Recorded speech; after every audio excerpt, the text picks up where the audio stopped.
on in dead-end worlds. X-Men boys and X-Men girls. Nerdist news. Da-da-da, da-da, da-da-da. My hair. Nerdist news. Da-da-da. I want to go dancing. Logan snicked its way to the top of the box office this weekend with an incredible $88 million haul. Pair that with the mountain of glowing reviews the film was already receiving, and you've got to imagine there are a few Fox executives going into a berserker rage over Hugh Jackman's steadfast refusal to ever pop out the claws again. And even if Jackman did have a regeneration of heart, bringing the character back would be kind of tough, seeing as how Logan puts a pretty definitive end to the Wolverine's century-spanning saga. But that doesn't mean there aren't parts of his story left to tell. In fact, if you walked into Logan blind, you'd be excused for thinking that you might have missed an X-Men sequel here or there.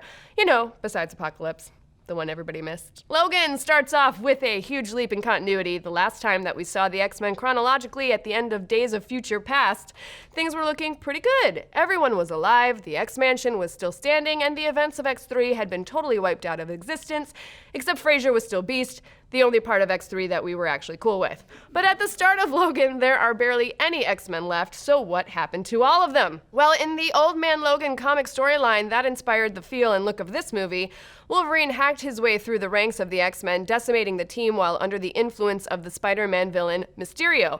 Obviously, Logan didn't go with that exact storyline, and not just because Sony owns the right to Mysterio, but Logan does hint at a similarly tragic event that Wolverine feels just as guilty about.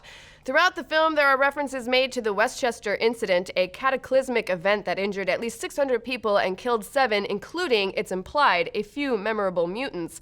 But beyond that, we don't really learn much about the incident. Instead, the film leaves us to piece it together. We know that Westchester is the site of the X-Mansion, so obviously that had to be ground zero for the event, and we also know that Xavier feels incredibly guilty for what occurred. Combine that with Logan's strange compulsion to play caretaker for the aging professor, and a pretty clear picture starts emerging. The Westchester incident was, most likely, Professor X's first seizure, the kind that we see sending out seismic cerebral tremors throughout the film.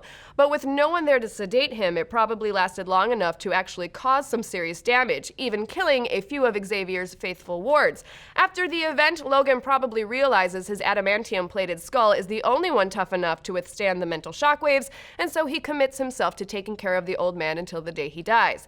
That's a whole lot of backstory to just leave in the margins. Why not just show it to us? We're sure no one would object to seeing Cyclops die on screen one more time.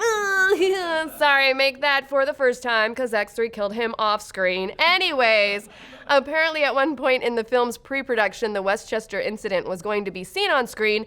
Director James Mangold explained in a recent interview, "I wrote it, and at one point it was even the first scene in the movie," but then goes on to say, "It suddenly made the movie about X-Men dying. I thought, what if we do an opener that leans into character first and let it, the Westchester incident, live in the background of all these characters?" And if you've seen the film, you probably agree with Mangold's decision. Opening with Wolverine in such an unfamiliar situation draws you in a way a more traditional X-Men opening may not have. And letting the incident linger in the background makes it feel like a real piece of the character histories instead of a manufactured plot point. But this leaves us wondering, will we ever see the Westchester incident on screen?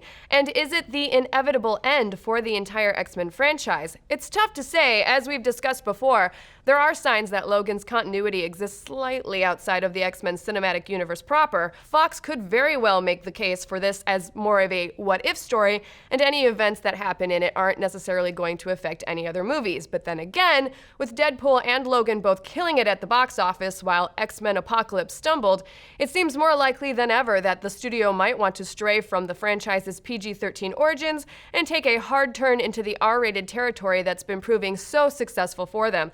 So maybe the Westchester event won't just be an off-screen event. Maybe one day we'll actually get to see Cyclops, Jubilee, and all of our other favorite X-Men get their brains scrambled by a telepathic old man who forgot to take his correct dosage of medicine. That's a little rough. Yeah. Don't you think? Yeah. It's good, though. Okay. The only thing we can say for sure is that the success of Logan puts the X-Men at a unique crossroads, and it will be interesting to see where it goes next.